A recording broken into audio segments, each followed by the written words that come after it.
जमलेल्या माझ्या तमाम मराठी बांधवांनो, भगिनींनो आणि मातांनो, सर्वप्रथम मी आपणा सर्वांना गुढीपाडव्याच्या मराठी नववर्षाच्या मी मनपूर्वक शुभेच्छा देतो.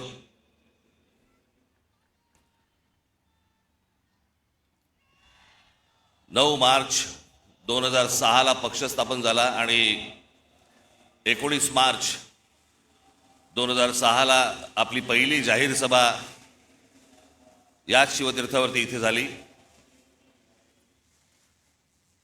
आज 20 वर्ष झाली पक्षाला आणि आनंदाची आणि भाग्याची गोष्ट अशी की 20 वर्षानंतर 19 मार्चला गुढीपाडवा यावा. मी याला शुभसंकेतच पकडतो. मी हे सगळे ते निवडणुका आल्या गेल्या, झालं, शिमगे झाले, सगळं झालं. आपण जे उभे आहोत हे लक्षात ठेवा, हे महाराष्ट्रासाठी उभे आहोत. आणि मी जे बोलतोय तुम्हाला आत्ता हे तुमच्या टाळ्यांसाठी बोलत नाहीये. मी जो तुम्हाला शब्द दिलाय या महाराष्ट्राचं गतवैभव प्राप्त करण्यासाठी, म्हणून आपल्याला जी सत्ता घ्यायची ती सत्ता भविष्यामध्ये आपण हातामध्ये घेणार म्हणजे घेणार. हे मी फक्त तुमच्या टाळ्यांसाठी सांगत नाही, तो माझा आत्मविश्वास आहे. पण आता काय, पुढच्या 3 वर्ष काही निवडणुका नाहीत या महाराष्ट्रामध्ये. त्याच्यामुळे कंत्राटदारांकडनं पैसे खायला सगळेच मोकळे आहेत.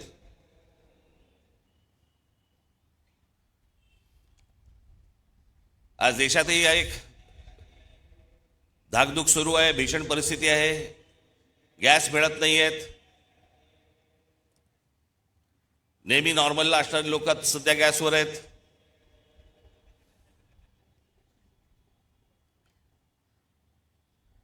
खरं तर काही गोष्टी आपल्याकडनं राहून गेल्या, आपल्या पंतप्रधानांकडनं पण राहून गेल्या. जो इराण इतकी वर्ष आपल्याला साथ देत होता, त्या इराणवरती ज्या प्रकारचे हल्ले होत आहेत आज, आपण इराणला साथ द्यायला पाहिजे होती.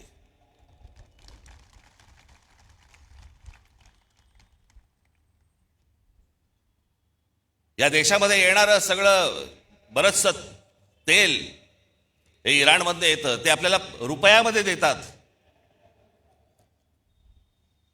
आले. पुढचं मला माहित नाही, पण खामेनी गेल्यानंतर देखील आपल्या देशाच्या पंतप्रधानांनी कुठचंही निषेधाचं एक स्टेटमेंटही काढलं नाही. हल्ल्यावरती कुठचं स्टेटमेंट काढलं नाही. जो देश आजपर्यंत जम्मू काश्मीरच्या प्रश्नावरती देखील आपल्याला पाठिंबा देत आला, भारताला पाठिंबा देत आला, त्यांच्या मागे आपण आज अडचणीच्या काळामध्ये उभे राहिलो नाही, याचा त्रास निश्चित भविष्यात होणार आपल्याला.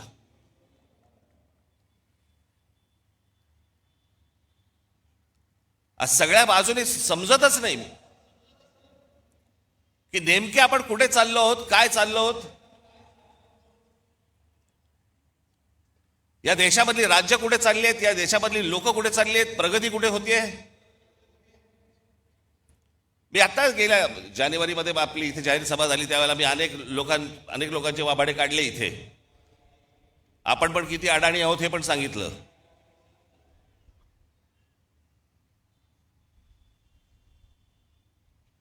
हे जे मी तुम्हाला सांगतो हे लक्षात ठेवत जाय, विसरत जाऊ नका.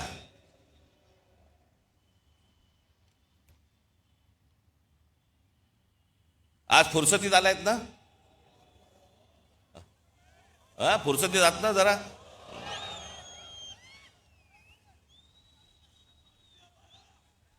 काय उद्या 12 वाजे मी एकट्याने भाषण करत बसायचं. तुला काय बसून ऐकायला.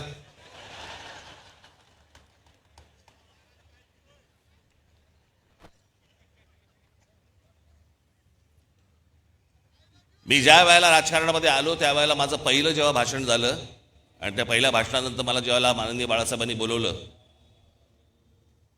एक एक वाक्य सांगितली होती त्यावेळेला, काही काही जसं स्क्रू फिट व्हावा ना तशी आतमध्ये गेली ती वाक्य. त्यावेळेला त्यांनी मला सांगितलं होतं की भाषण जेव्हा करशील तेव्हा एक गोष्ट लक्षात ठेव, काय बोललो याला महत्व नाही, आज तू येऊन त्यांना काय दिलंस याला महत्व आहे. समोरच्यांना विचार करायला काय दिलंस. आणि मी नेहमी एक भाषण करताना माझ्यावरती एक मानसिक दडपण पण असतं की मी आज काय तुम्हाला देऊ, काय सांगू तुम्हाला, नवीन काय देऊ, ज्याच्यातनं तुम्ही विचार करायला लागाल. हे सरकार विचार करायला लागेल.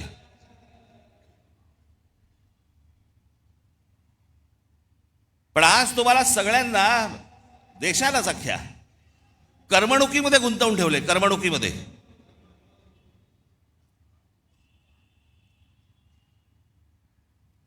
IPL चालू आहे, मग अजून कुठचे पिक्चर येत आहेत, मग ते हाऊसफुल जात आहेत, मग टेलिव्हिजनवरती.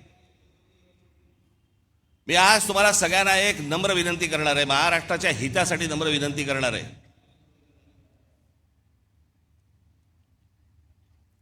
पहिल्यांदा त्या मोबाईल फोनच्या इंस्टाग्राममधनं बाहेर या.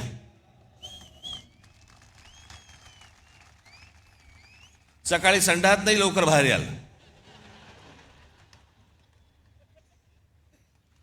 मध्यंतरी ते आमचे ते काय ते रील बाज वगैरे सगळे आले होते, मी माझ्याकडे नव्हतं ते मोबाईलवरती, ते टाकलं, ते गुंतायला होतं त्याच्यात. मी मागे म्हटलं होतं ना, ते डान्स बार बंद झाले ना त्याची लक्षणं आहेत ती. तिकडे ते बंद झालं, इथे मोबाईलवर सुरू झालं.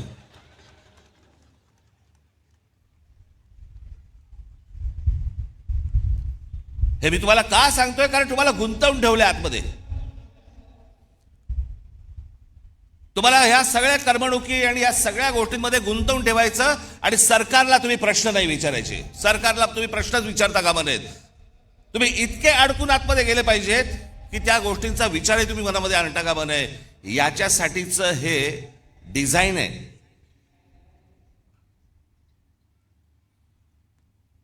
हे फक्त भारतात सुरू नाही आहे, जगभर सुरू आहे की सरकारांना प्रश्नच विचारू नयेत आणि तुम्ही अडकून राहावं.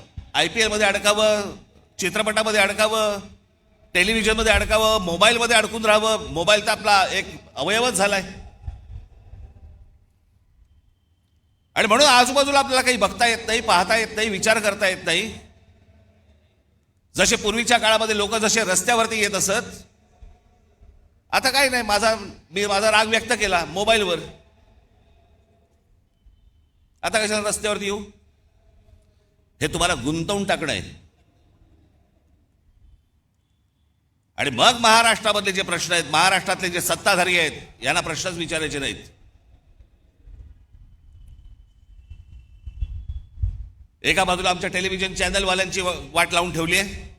सारखा वरून दबाव, सारखा वरून दबाव. ही बातमी टाकायची नाही, या बातम्या करायच्या नाहीत, ही करायची नाही, सरकारला विरोध करायचा नाही, विरोध केला बातम्या बंद करू, तुमच्या जाहिराती बंद करून टाकू, नोकरीवरून काढून टाकू. त्याच्यामुळे तुमच्यापर्यंत बातम्या पोचवायच्या नाहीत खऱ्या. हे अशा एका विचित्र परिस्थितीमध्ये देश अडकलेला आहे, हे राज्य अडकलेले आहे, सगळेच अडकलेले आहोत. अर्थात अशा काही गोष्टी ज्या होतात ह्या काही कायमस्वरूपी बसत नसतात. खालून काठी नाही बसली तर वरून बसतेच.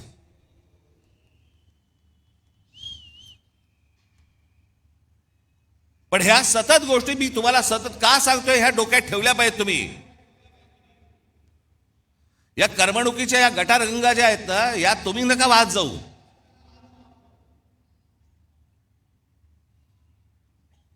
उद्या काय आपल्या आजूबाजूला निघून गेलंय ना, कळणार पण नाही, थांग पत्ता पण लागणार नाही तुम्हाला. कारण आम्ही अडकले मोबाईलमध्ये.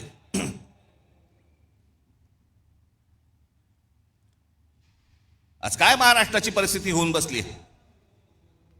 आमचे मुख्यमंत्री सांगतायत विकास करतोय, विकास करतोय. $3 ट्रिलियन इकॉनॉमी करायची महाराष्ट्राची. 11 लाख कोटीचं कर्ज आहे महाराष्ट्रावरती. 11 लाख कोटी. पृथ्वीराज चव्हाण ज्यावेळेला मुख्यमंत्री होते त्यावेळेला 2 लाख कोटीचं कर्ज होतं. त्याच्यानंतर हे 2014 ते 2026 मध्ये हे सगळं कर्ज 11 लाख कोटीवरती गेलं.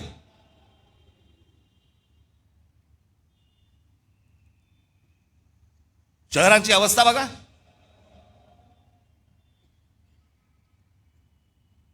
पिझ्झा मागवला तर 10 मिनिटात येतो, पण तुम्हाला 10 मिनिटात कुठे जाता येत नाही. सगळीकडे ट्रॅफिक जॅम, फुटपाथ भरलेले.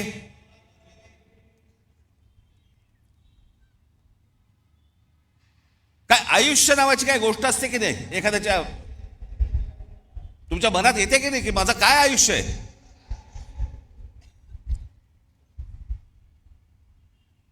आज हे ब्रिटिशांच्या काळामध्ये त्यावेळेला हे मैदान उभं राहिलं म्हणून आज हे मैदान आहे. नाही तर अशी मैदानं कुठे आहेत मला जरा सांगा. जी जी मैदानं उभी राहिली आहेत ते त्या त्या काळात उभी राहिलेली आहेत.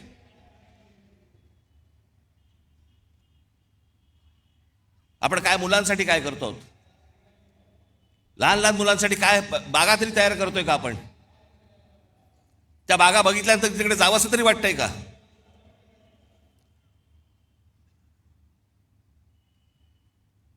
आज शहराची आज संपूर्णपणे शहर अख्खी कोलमडून पडलेली आहेत.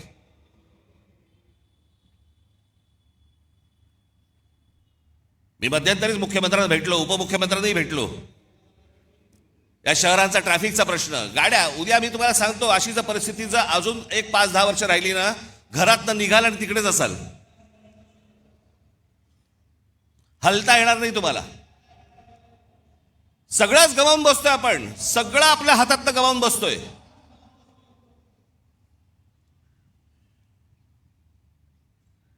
आज ग्रामीण भागामधला माझ्या तरुणी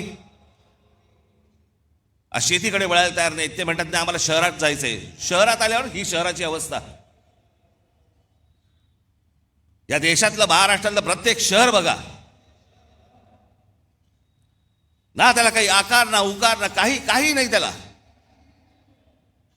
कोणी येते, कुठेही इमारती बांधते, कोणी काहीही करते, कोणालाही कसल्याही परवानगी दिली जात आहेत. आणि तुम्ही ते पाहता आणि राग मोबाईलवरती व्यक्त करताय. हेच त्यांना हवंय की तुम्ही रस्त्यावरती येताच कामा नयेत, तुम्ही या गोष्टींचा विचारच करता कामा नये. असेच सडा, असेच मरा.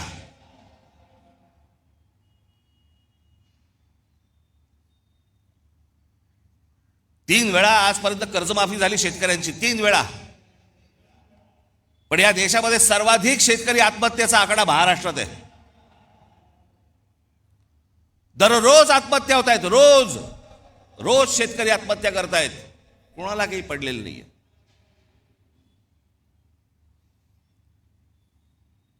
हे इथे तुमच्यासाठी कोस्टल रोड बांधतायत, आम्हीच त्याची स्तुती करतो. आमचा मराठी माणूसच स्तुती करतो, छान झालाय ना रस्ता. अरे तो तुझी वाट लावायला झालाय. तुला कल्पना नाही तो रस्ता कशासाठी झालाय. तो तुमच्यासाठी झालेला रस्ता नाहीये. तो बाकीच्यांना आत येण्यासाठी आणि तुम्हाला बाहेर जाण्यासाठीचा रस्ता आहे तो. आम्हाला जो अंदाज येत नाही, आमच्या दरवाज्यावरती जोपर्यंत टकटक होत नाही तोपर्यंत आम्हाला समजतच नाही. आज सगळ्या शहरांमधल्या सगळ्या जमिनी चालल्या आहेत. हे अडाणी सारखे उद्योगपती सगळे घेत बसलेत, सरकार न बघता सह्या करतंय. हा सगळा पाडा मी मागच्या वेळेला वाचला होता. त्याच्यात आपण महाराष्ट्र म्हणून आपलं महाराष्ट्राचं स्वतःचं अस्तित्व गमावून बसतोय, आपली महाराष्ट्राची ओळख गमावून बसतोय, आपली भाषा गमावून बसतोय. मी मागे पण सांगितलं होतं ना, एकदा ती गोष्ट हातातनं गेली की परत येणार नाही. भाषा संपली म्हणून अनेक देश संपलेले आहेत या जगामध्ये. तुम्हाला जग ज्याला म्हणतं की तुम्ही कोण आहात, मराठी माणूस आहात. मराठी माणूस आहात म्हणजे कोण आहात? मराठी भाषा बोलणारे आहात म्हणून तुम्ही मराठी माणूस आहात.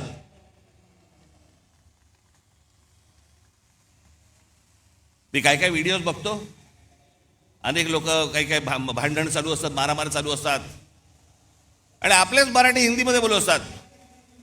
हिंदी मत बोल ना, हिंदी मत. अरे मग तू काय करतोय? जा दक्षिणेकडे बघा, तामिळनाडू बघा, आंध्र प्रदेश बघा, केरला बघा, लांब कशाला गुजरात बघा. प्रत्येक राज्य आपलं अस्तित्व टिकवू नये, प्रत्येक राज्य आपली भाषा टिकवू नये.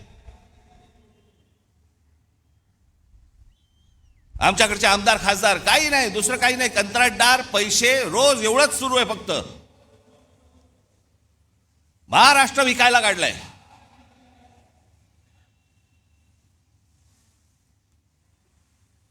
आज मुख्यमंत्र्यांकडे गृह खातं आहे. संपूर्ण महाराष्ट्रभर सगळ्या ठिकाणी ड्रग्ज विकले जात आहेत. शाळांमध्ये ड्रग्ज जात आहेत, कॉलेजमध्ये ड्रग्ज जात आहेत. तरुण तरुणी सगळे व्यसनाधीन होत आहेत ड्रग्सच्या आहारी लागून. काय करणार आहोत काय महाराष्ट्राचा? पण ग्रामीण भागामध्ये प्रगती होत नाही. ग्रामीण भागातली माझी मुलं मुली आज इथे शहरामध्ये येतात, शहरं बकाला पडलेली आहेत, शहरामध्ये ड्रग्ज मिळत आहेत, लहान लहान मुली आणि लहान लहान मुलं पळवली जात आहेत. माझ्याकडे तर एक आकडा आहे,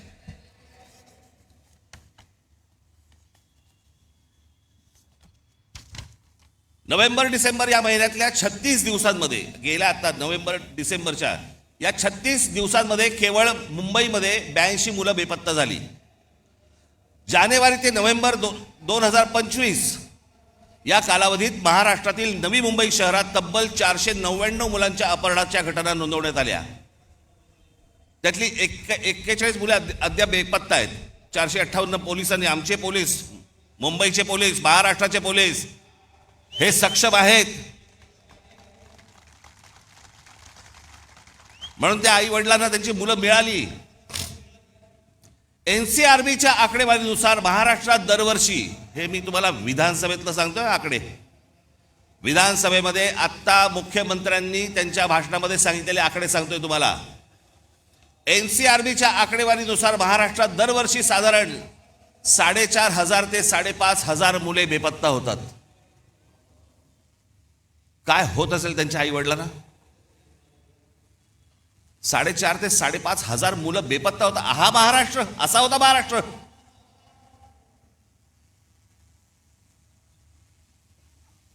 दोन 2022 मध्ये 5,398 आणि 2023 मध्ये 4,619 प्रकरणे नोंदवली गेली. या प्रकरणांमध्ये मुलींचे प्रमाण अधिक दिसते. मुंबई हे सर्वाधिक प्रभावित शहर असून येथे दरवर्षी सुमारे 2,000 पेक्षा जास्त मुले बेपत्ता होतात. मुख्यमंत्री देवेंद्र फडणवीस यांनी फेब्रुवारी महिन्यात विधानसभेत दिलेल्या आकडेवारीनुसार.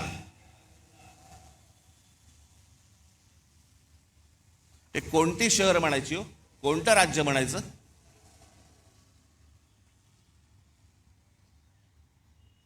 तुमच्या भाषेची हमी नाही, तुमची हमी नाही, तुमच्या पोराबाळांची हमी नाही, कशाचीही हमी नाही.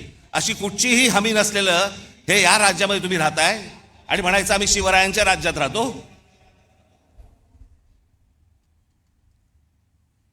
हवे होते असते,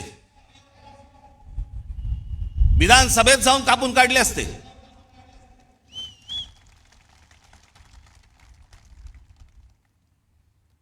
पण आम्हाला माहितीच नाही. राज ठाकरे जेव्हा सांगणार आकडे त्यावेळेला आम्हाला कळणार, कारण आम्ही कशात गुंतलोय? आम्ही इंस्टाग्राम मध्ये गुंतलोय.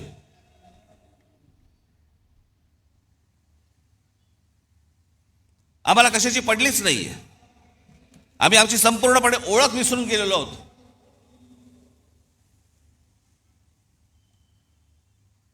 मी आज एक मुद्दा म्हणून एक गोष्ट तुमच्यासाठी आणलेली आहे. मी बोलीनच, पण त्याच्यानंतर तुमच्या लक्षात येईल तुम्ही कोण आहात, तुम्ही कोणत्या भूमीत जन्माला आलात, तुम्ही कोणाचे वारस आहात. मी नेहमी सांगतो ना, हा महाराष्ट्र दरवेळेला देशाला दिशा दाखवत आला, या हिंद प्रांताला दिशा दाखवत आला. त्या महाराष्ट्राकडे कधीतरी तुम्ही नीट जवळून पाहिलेत का, की या महाराष्ट्राची नेमकी क्षमता तरी काय आहे?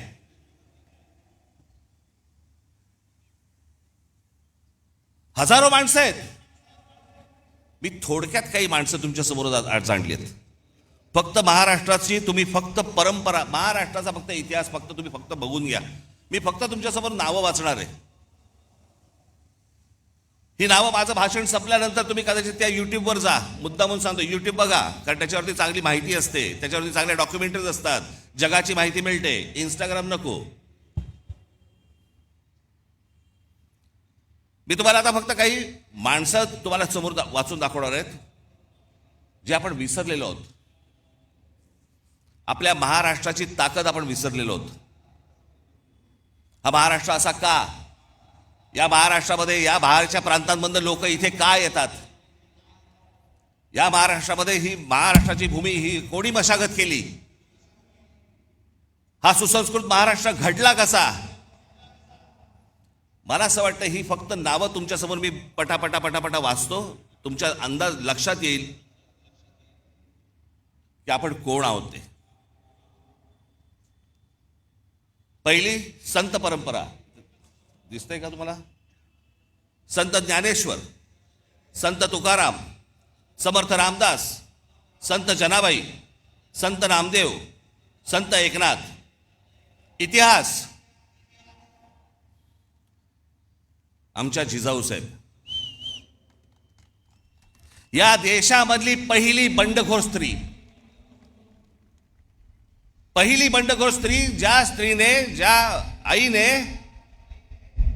स्वतःच्या वडिलांना विचारलं होतं की दुसऱ्यांकडे कशाला चाकरी करता. स्वतःच्या नवऱ्याला विचारलं, स्वतःचं राज्य निर्माण करा, दुसऱ्याकडे कशाला जाता. आणि मग एक सूर्य जन्माला दिला. आणि स्वराज्य काय असतं हे त्या मातेने त्या पुत्राकडनं घडवून घेतलं. ती बंडखोर स्त्री या महाराष्ट्रात जन्माला आली. छत्रपती शिवाजी महाराज. दुसऱ्यांचं नाही, माझं स्वतःचं राज्य पाहिजे, तो स्वराज्य हा शब्द त्यांनी दिला.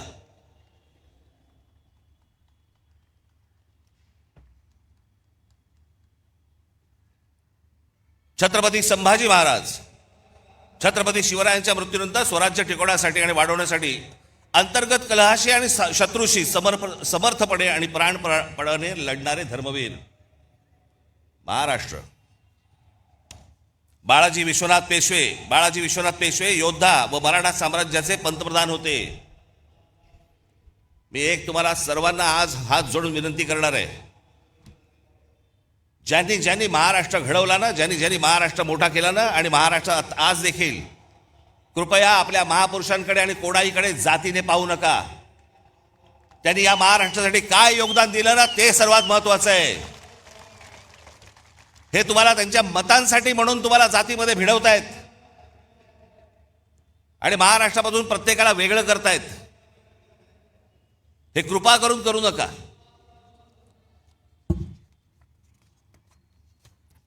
पहिले बाजीराव पेशवे, छत्रपती शिवाजी महाराजांनंतर मराठी मुलखात तेवढाच आत्मविश्वास आणि स्वराज्यनिष्ठा निर्माण करणारे आणि मराठी साम्राज्याचा विस्तार करणारे. अहिल्याबाई होळकर, मराठा साम्राज्य. शिंदे, होळकर, नागपूरचे भोसले साम्राज्य, मराठा साम्राज्य संपूर्ण हिंद प्रांतावरती वचक ठेवला. गायकवाड हे गुजरातमध्ये. या राज्याच्या जडणघडणीत गायकवाड घराण्याचा मोठा वाटा. Bank of Baroda, Baroda university आणि गुजरातमध्ये अनेक रेल्वे मार्ग त्यांनी सुरू केले. तात्या टोपे, झाशीची राणी लक्ष्मीबाई. आता ह्या 18व्या शतकातील मराठी नावं ज्यांनी मुंबईला आकार दिला. जगन्नाथ शंकर शेठ. तुम्हाला भाऊचा धक्का माहिती आहे ना? भाऊ लक्ष्मण अजिंक्य, एक मराठी माणूस होता, कंत्राटदार होता, त्यांनी भाऊचा धक्का बांधला. सीताराम खंडेराव वैद्य, नाव पण माहिती नसेल तुम्हाला. सीताराम खंडेराव वैद्य म्हणजे कोण? हे जे टाटांचं ताजमहाल हॉटेल उभं आहे ना, या ताजमहाल हॉटेलचे आर्किटेक्ट.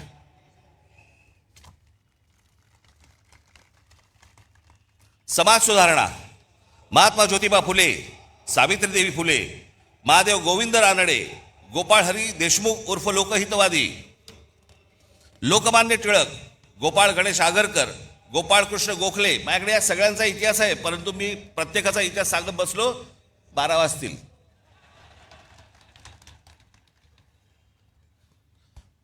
गोपाळकृष्ण गोखले, शाहू महाराज, भारतरत्न डॉक्टर बाबासाहेब आंबेडकर, क्रांतिसिंह नाना पाटील, स्वातंत्र्यवीर विनायक दामोदर सावरकर, महर्षी विठ्ठल रामजी शिंदे, संत गाडगेबाबा, भारतरत्न महर्षी धोंडो केशव म्हणजे ज्यांनी महिलांचं शिक्षण, त्यांचे हक्क, विधवांना परत पुनर्विवाह करण्यासाठी म्हणून ज्यांनी काम केलं ते हे महर्षी धोंडो केशव कर्वे.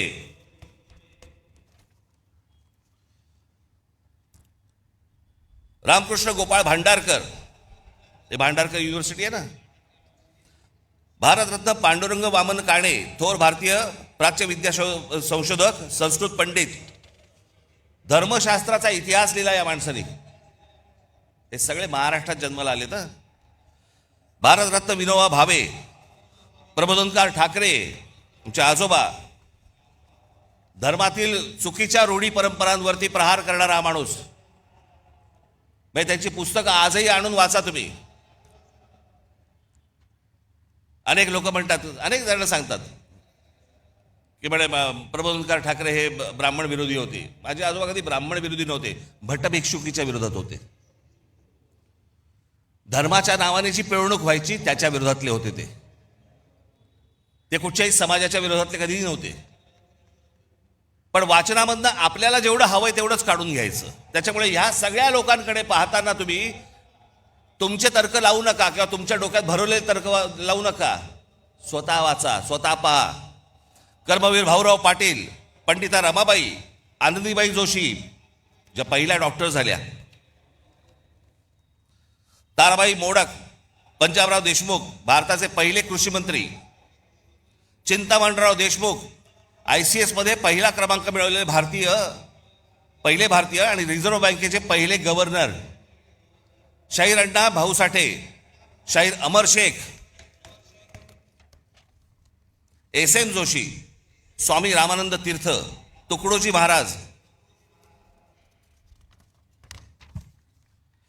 भारतरत्न नानाजी देशमुख, हमीद दलवाई, इरावती कर्वे, दुर्गाबाई भागवत,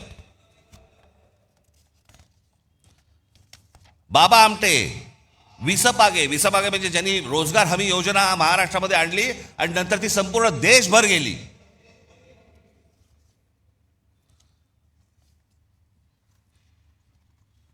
अनेक नेते होऊन गेले महाराष्ट्रामध्ये,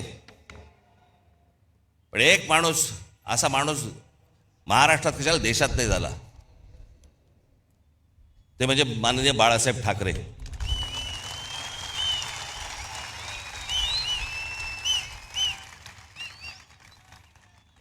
मराठी माणसाच्या मनात जी मराठी अस्मितेचा जो अंगार फुलवला हा पहिला या माणसाने. या देशातल्या हिंदूंना हिंदू म्हणून मतदान करायला लावणारा हा पहिला या देशातला माणूस. आणि जागतिक दर्जाचा व्यंगचित्रकार शरद पवार. आज अनेक गोष्टी त्यांच्या नावावरती आहेत, अनेक मतभेद असतील, पण ज्या योग्य गोष्टी आहेत त्या मला असं वाटतं योग्य असल्याच पाहिजेत.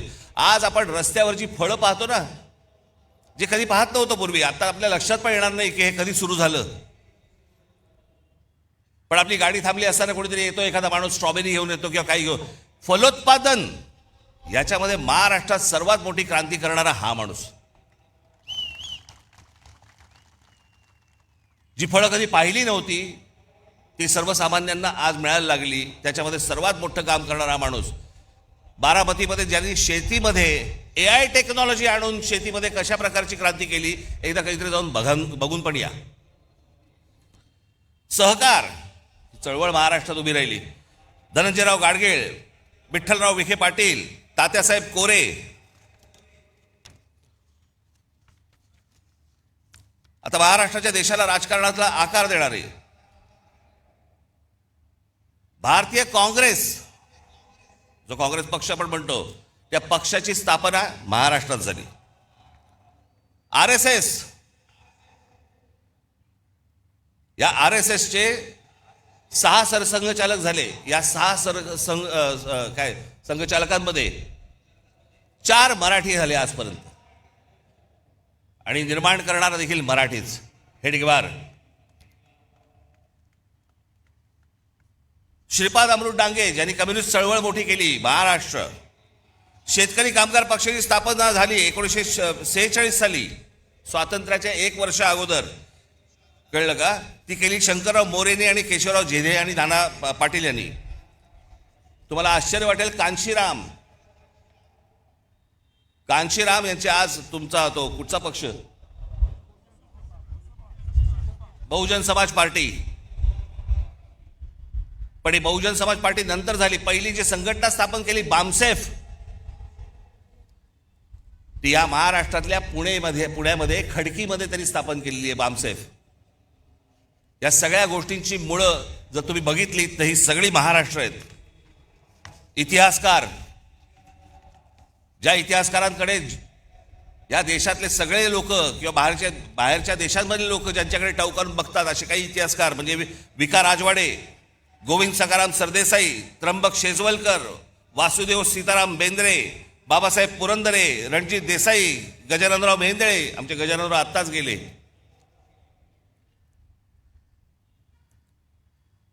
अनेकदा त्यांच्या भेटी व्हायच्या गजाननरावांच्या.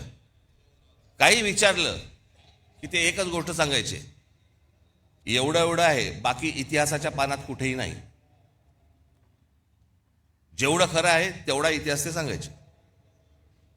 ह्या सगळ्यांची जरा एकदा कधीतरी बघा. नुसत्याच मिरवणुका काढून, गुलाल उधळून, झेंडे उधळून काही होणार नाही आपलं. शिवाजी महाराजांचा जय जयकार, बाबासाहेब आंबेडकरांचा जय जयकार, आमच्या ज्योतिराव फुलेंचा जय जयकार.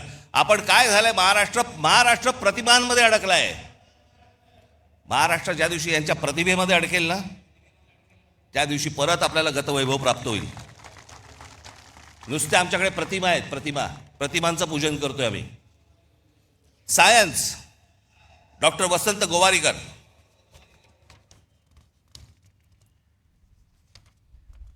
बाकीची पानं कुठे गेली रे?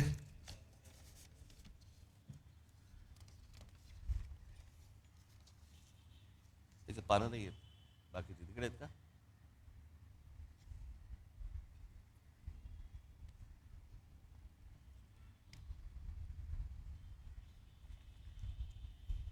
इधर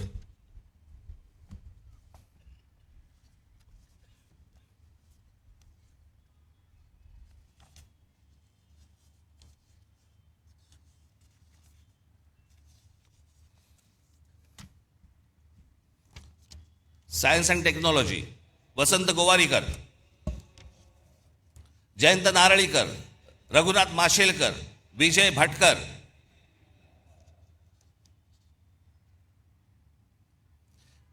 तुम्हाला कदाचित कल्पना नसेल, परंतु एक गोष्ट सांगतो. शिवकर बापूजी तळपदे नावाचे जे गृहस्थ झाले, त्यांनी राईट्स बंधू म्हणजे ज्यांनी विमान उडवली ना, त्याच्याही 8 वर्ष आधी 1895 मध्ये मुंबईच्या गिरगाव चौपाटीवरती मरुत्सका नावाचे मानवविरहित विमान यशस्वीरित्या उडवले. हे घडवणारे महाराष्ट्रात पत्रकार बाळशास्त्री जांभेकर, नारायण दीनानाथ वेलकर. तुम्ही म्हणाले कोण आहेत नारायण दीनानाथ वेलकर? तुम्ही जर ऐकाल तर तुम्हाला प्रश्न पडेल, हे आपल्यापर्यंत आलं कसं नाही अजूनपर्यंत. टाइम्स ऑफ इंडियाचे संस्थापक मालक, 1840 मध्ये मुंबईचे पहिले भारतीय महापालिका आयुक्त ते जेई ब्रेनन या ब्रिटिश व्यक्तीसोबत 1838 साली त्यांनी बॉम्बे स्टँडर्ड हे वृत्तपत्र सुरू केले, जी कंपनी 1860 पर्यंत त्यांनी चालवली. आणि पुढे रॉबर्ट नाईट या ब्रिटिश व्यक्तीने ते विकत घेतलं आणि त्याचं नाव टाइम्स ऑफ इंडिया असं ठेवलं. सुरू करणारा मराठी माणूस कृष्णाजी प्रभाकर उर्फ काकासाहेब खाडीलकर, आचार्य आत्रे, नावाजलेले अभ्यासक माधवराव गाडगीळ, पर्यावरणावरचा अभ्यास, माधवराव चितळे, पाणी या विषयावरचा अभ्यास. म्हणजे जगभरामध्ये या लोकांना काय किंमत आहे ना, आपल्याला अंदाज पण नाही याचा, फक्त आमच्याकडेच किंमत नाही. पांडुरंग सदाशिव खानखोजे, चित्रपट, दादासाहेब फाळके. एखादं दे रे मला येतं ठेवायला यायला.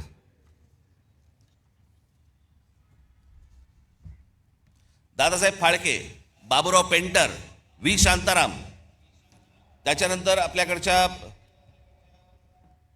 चित्रपट क्षेत्रातील काही मीनाक्षी शिरोडकर, शोभना समर्थ, माधुरी दीक्षित, सुलोचना. अजून एक नाव तुम्हाला सांगणार आहे ज्याच्यामध्ये तुम्हाला प्रश्न पडेल की अरे अजूनपर्यंत आम्हाला कसं माहित नाही. हिंदी चित्रपट सृष्टीमधले जवळपास 6300 गाणी, मी सांगितल्यावर तुम्हाला कळेल, 6300 गाणी ज्या जोडीने दिली त्या जोडीचं नाव आहे लक्ष्मीकांत प्यारेलाल. त्या लक्ष्मीकांत प्यारेलाल मधले लक्ष्मीकांत हे कुडाळकर होते आणि आपल्या कुडाळमधले होते राहणारे. हे आजपर्यंत आम्हाला कोणालाही कोणी सांगितलं नव्हतं. मला माहिती होतं अर्थात, पण आमच्या महाराष्ट्रामधला एवढा मोठा संगीतकार होऊन गेला याचं आम्हाला काही कौतुक काही नाही. आमच्या लोकांबद्दल आम्हाला कौतुकच नाही. अहो आत्तापर्यंत आपल्याला 8 साधारणपणे भारतरत्न मिळाली. या 8 भारतरत्नांमध्ये 4 भारतरत्न ही एकट्या दापोलीमधली आहेत, पण आम्हाला काही देणं घेणंच नाही त्याच्याशी.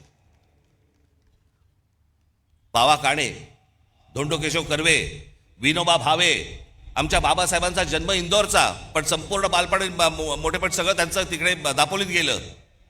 आम्हाला काही देणं घेणंच नाही या गोष्टींशी. आम्हाला आजूबाजूला पाहायचंच नाहीये. आमचा महाराष्ट्र मेला तरी चालेल. आम्हाला कंत्राटदाराकडनं पैसे मिळाले पाहिजेत.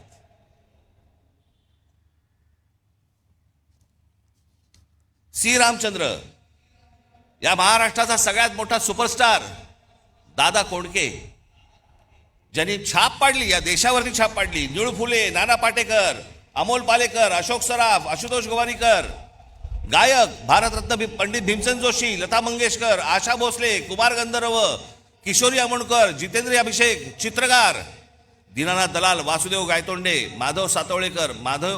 मी एकेकावरती, या एकेका माणसावरती मी एक तास बोलू शकतो. पी ए धोंड, आचरेकर, सडवेलकर, एस एम पंडित, तुमच्यापैकी बरेच जण हे त्या तामिळनाडूला आपल्या स्वामी विवेकानंदांचं जिथे पुतळा आहे ना, तिथे काही जण गेला असाल. मी गेलो होतो. पुतळा पाहिल्यानंतर मी असा उलटा मागे फिरलो. मागे वळलो तर तिथे 2 पेंटिंग्स होती. एक परमहंसांचं होतं आणि एक त्यांच्या पत्नीचं होतं. म्हणून मी जवळ जाऊन पाहिलं तर ते एस एम पंडितांचं पेंटिंग होतं. दोन्ही पेंटिंग एस एम पंडितांची होती. या इथे बाजूच्या गल्लीत राहायची. इथे आम्हाला काही देणं घेणं नाही.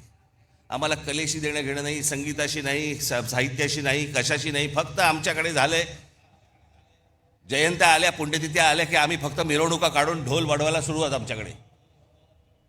पण आमच्याकडे काय पेरून ठेवलंय, काय होऊन गेलंय याचा आम्हाला अंदाजच नाही.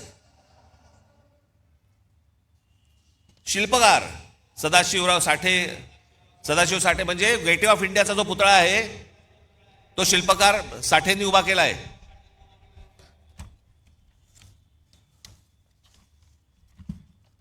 त्याच्यानंतर राम सुतार म्हणजे कोण?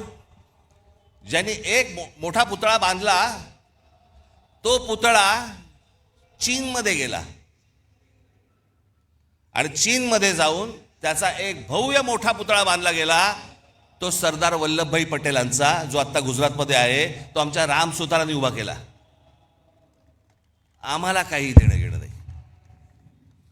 उद्योग शंतनुराव किर्लोस्कर, आबासाहेब गरवारे, रघुनाथराव चितळे, बीजी शिर्के म्हणजे या इमारतींना ज्या विटा वापरल्या जातात ना, सिपोरेक्षा, ते बनवणारे बीजी शिर्के, दाजी काका गाडगीळ, काल निर्णयचे जयंतराव साळगावकर, केसरी पाटील, राजा पाटील, ज्यांनी मराठी माणसाला जग दाखवलं.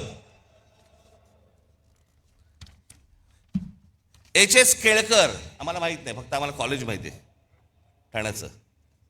एस एच केळकर हे परफ्युमरीज म्हणजे अत्तराच्या व्यवसायातले जुने माणसं. या केळकरांकडचा जो अर्क आहे ना, तो परदेशातले बरेचशा मोठे जी काही तुम्ही आता परफ्यूम जे वापरता ना, त्याचा जो अर्क आहे हा एस एच केळकरांकडनं जातो महाराष्ट्रातनं. राजीव सामंत, सुला वाईन्स, कॅमलिनचे दांडेकर, जे लहानपणापासून आपण जे बघत आलो ना, कंपास पेटी आणि सगळ्या गोष्टी, ह्या संपूर्ण देशभर व्यवसाय उभा करणारे महाराष्ट्राचे दांडेकर, आनंद देशपांडे, रवी पंडित, बाबा कल्याणी, वासुदेव कोल्हटकर, केशव विष्णू पेंढारकर, नाटकामध्ये विष्णुदास भावे, राम गणेश गडकरी, बाल गंधर्व, केशवराव भोसले, विजय तेंडुलकर, महेश एलकुंचवार, विजया मेहता, वसंत कानेटकर, श्रीराम लागू, मोहन आगाशे, जब्बार पटेल, सतीश आळेकर, साहित्य कवी केशव सूत, कुसुमाग्रज, पु ल देशपांडे, गदी माडगुळकर, विंदा करंदीकर, शांता शेळके, नारायण सुर्वे, चिंतामण त्र्यंबक खानोलकर, बाबूराव बागुल, सुरेश भट, बंडखोर नामदेव ढसाळ, क्रीडा दिबा देवधर, मी अगदीच थोडक्यात आणली आहे ही यादी, दिबा देवधर, बापू नाडकर्णी, विजय मांजरेकर, विजय हजारे, सुनील गावस्कर, अजित वाडेकर, दिलीप वेंगसरकर, सचिन तेंडुलकर, प्रवीण ठिपसे, ग्रँड मास्टर बुद्धिबळ, भाग्यश्री ठिपसे, ग्रँड मास्टर बुद्धिबळ, अभिजित कुंटे, ग्रँड मास्टर बुद्धिबळ, खाशाबा जाधव, नावाजलेले अभ्यासक हे झाले मगाशी. एवढं भरभरून आपल्याला महाराष्ट्राला दिलंय, आपल्याला काही याची किंमत, आपण याच्यासाठी काही करतोय, ह्यांच्यासाठी नाही, आपण काही वेगळा विचार करतोय का? महाराष्ट्र कुठे होता? महाराष्ट्र अख्खा देश टवकारून बघायचा महाराष्ट्रामध्ये काय चाललंय, महाराष्ट्रात नवा विचार कोणता येतोय, महाराष्ट्रात आम्हाला काय देणार आहे. या नवीन विचाराला सतत बघणारा हा देश आज महाराष्ट्र त्यांना काय देतोय. आमच्या क्रिकेट टीम मध्ये देखील आज महाराष्ट्राचे, मुंबईचे कोण नाही हो, कोण मराठी आहेत मला जर दाखवा. एक काळ असा होता की 11-12 प्लेयर मध्ये जवळपास 8 ते 9 हे मुंबईचे लोक असायचे, महाराष्ट्राचे लोक असायचे. कुठे कमी पडतोय आम्ही? आम्ही विचारच करत नाही आहोत.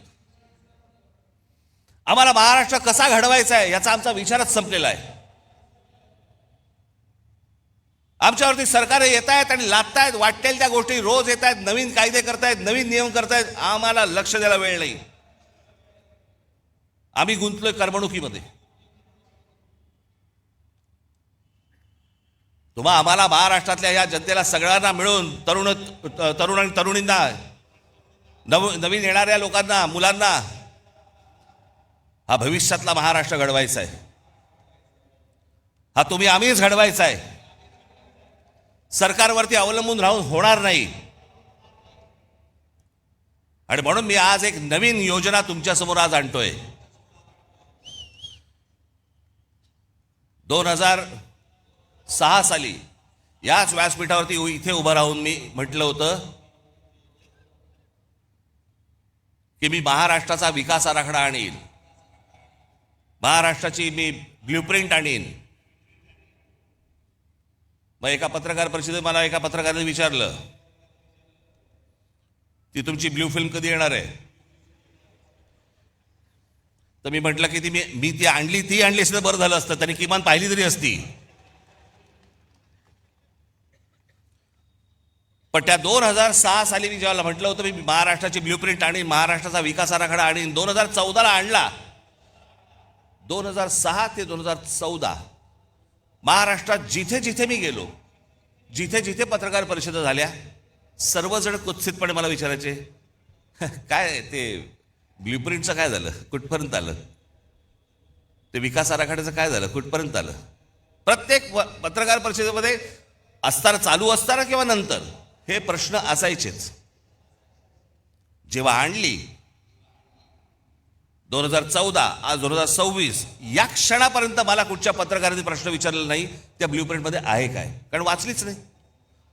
त्यांना वाचण्यात इंटरेस्ट नव्हता, हिणवण्यात होता. असो, पण तो काळ लोटला गेला. आज जवळपास त्याही गोष्टीला आज 12 वर्ष होऊन गेली.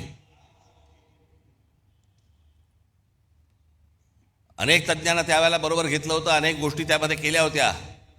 गेल्या 10-12 वर्षामध्ये अनेक, महाराष्ट्रही बदलला, खूप गोष्टी बदलल्या, विचारात महाराष्ट्र बदलला. आणि म्हणून मला असं वाटलं की काय करावं, कारण मी अनेकदा वाचत असतो वर्तमानपत्रांमध्ये, काही लेख येतात, वर्तमानपत्रांमध्ये अनेक चांगल्या सूचना येतात, अनेक काही नवीन गोष्टी निर्माण करण्यासाठीच्या गोष्टी येतात.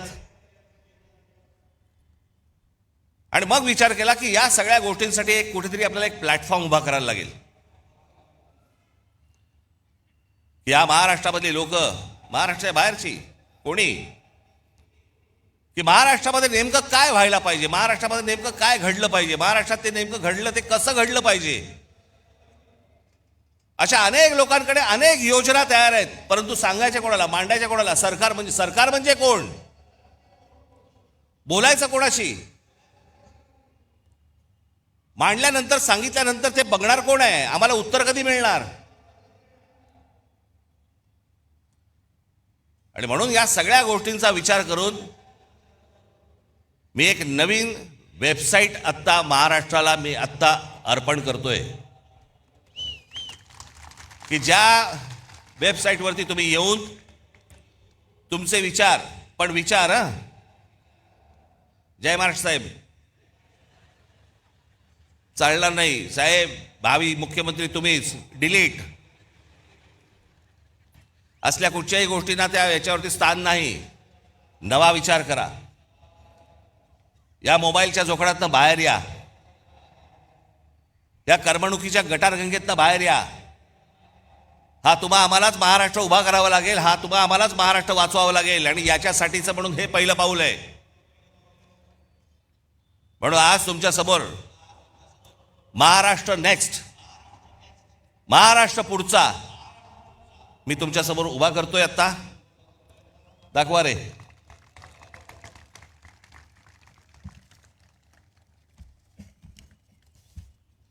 याच्यामध्ये हे सुरू झाल्यावरती तुम्हाला ऑप्शन्स आहेत, मराठी आणि इंग्रजी. त्याच्यामध्ये तुम्ही मराठीमध्ये गेलात की त्याच्या बाजूला एक ऑडिओ फिल्म आहे, ही वेबसाईट कशी वापरायची. त्याच्यामध्ये आपल्या कल्पना नोंदवण्यासाठी म्हणून मी काही खाली विषय दिलेले आहेत. 27 विषय आहेत. ते 27 विषय फक्त मी तुम्हाला वाचून दाखवतो, ज्याच्यामध्ये ज्या ज्या आपल्या स्वतःच्या कल्पना असतील, ज्या काही नवीन आपल्याला निर्माण करायचं असेल, ते तुम्ही मांडू शकता. आपण म्हणजे आम्ही तुमच्यामधले आणि सरकारमधले फक्त वाहक असू.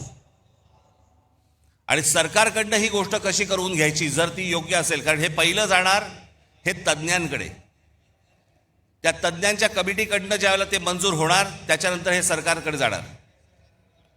त्याच्यामुळे ही 27 तुम्हाला इथे गोष्टी दिलेल्या आहेत. त्याच्यामध्ये शेती, रस्ते आणि पायाभूत सुविधा विकास, आरोग्य सेवा व सार्वजनिक आरोग्य व्यवस्था, जमीन, पायाभूत सुविधा, औद्योगिक वसाहती, व्यवसाय सुलभता, प्रादेशिक औद्योगिक संतुलन व सर्वसमावेशक, शालेय उच्च व तंत्र शिक्षण सुधारणा, आदिवासी विकास, सर्वसमावेशक आणि सशक्त महिला व बाल, रोजगार व रोजगार निर्मिती, आपत्ती व्यवस्थापन आणि आपत्तीपूर्व तयारी, क्षेत्रनिहाय औद्योगिक धोरण, गुंतवणूक प्रोत्साहन व थेट विदेशी गुंतवणूक, स्टार्टअप्स आणि भविष्यवेधी उद्योग, ग्रामीण अर्थव्यवस्था आणि ग्रामीण उद्योग विकास, शहरांचा शाश्वत विकास, क्रीडा व युवा विकास, मराठी भाषा संस्कृती ज्ञान परंपरेचा विकास, पारंपरिक आणि अपारंपरिक ऊर्जा, हवामान बदल, पर्यावरण आणि प्रदूषण, सूक्ष्म लघु व मध्यम उद्योग आणि विकास, औद्योगिक कायदे सुधारणा, शाश्वत हरित व पर्यावरणपूरक औद्योगिक विकास, सिंचन, जलव्यवस्थापन व जलसुरक्षा, समृद्ध, स्वावलंबी आणि शाश्वत ग्रामविकास, पर्यटन विकास, कायदा आणि सुव्यवस्था. याच्यामध्ये तुम्ही आतमध्ये गेल्यानंतर आपली कल्पना इथे पुढे नोंदवायची तुम्हाला येईल. त्या प्रत्येक गोष्टीमध्ये 27 गोष्टीमध्ये त्याच्या उपशाखा आहेत. समजा तुम्ही रोजगार आणि रोजगार व रोजगार निर्मिती हा जर विषय घेतला तर त्याच्यामध्ये रोजगार विमुख, कौशल्य प्रशिक्षण, उद्योजकता वगैरे वगैरे असे बरेच विषय त्याच्यामध्ये आहेत. ते झाल्यानंतर पुढे जेव्हा तुम्ही जाल त्याच्यानंतर तुम्ही तुमची कल्पना त्याच्यावरती नोंदवायची आणि त्याच्या खाली गरज असल्यास तुम्हाला काही फाईल अपडेट करायची असेल, फोटो टाकायचा असेल त्याच्याबरोबर तुमच्या म्हणण्याला, तोही तुम्ही टाकू शकता. त्याच्यानंतर तुम्ही पुढे गेलात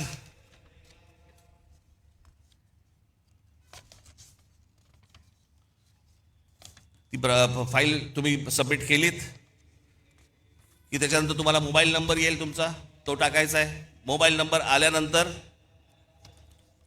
तुम्हाला एक OTP येईल तुमच्या मोबाईलवरती, तो भरायचा आहे. तो भरला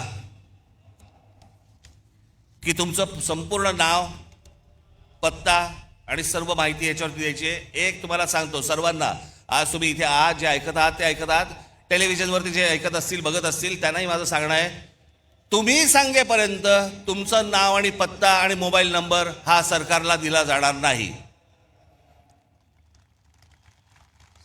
उद्या तुमची कल्पना जर समजा आवडली आणि त्याची जर समजा अंमलबजावणी करायची ठरली आणि त्यांनी विचारलं हा माणूस कोण आहे, तुम्हाला विचारलं जाईल की तुमचं नाव आणि नंबर द्यायचं आहे का. त्याच्यामुळे ती गोष्ट गुपित राहील, पुढे जाणार नाही. त्याच्यानंतर ढकला.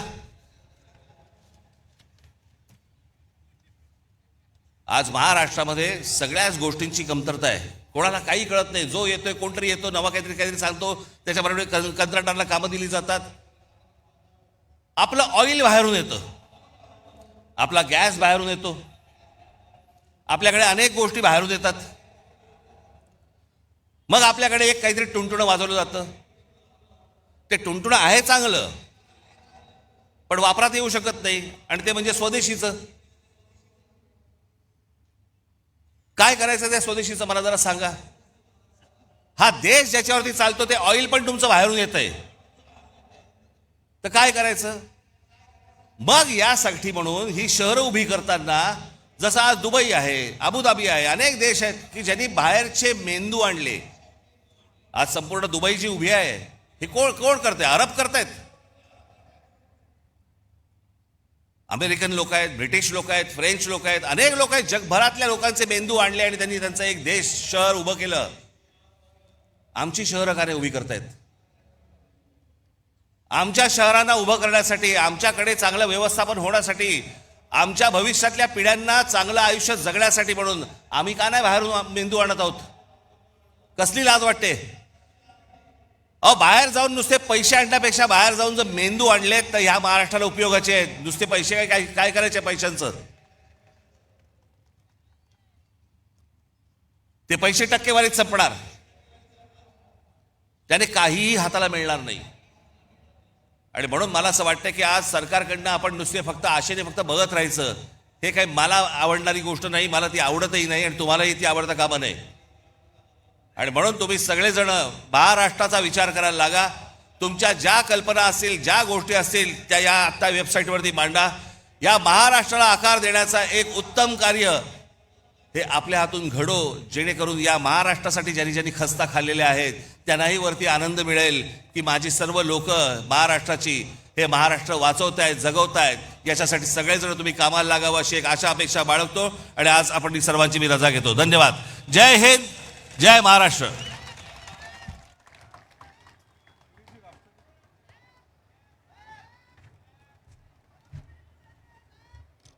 हॅलो, कृपया सर्वांनी राष्ट्रगीताला उभं राहा.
भारत माता की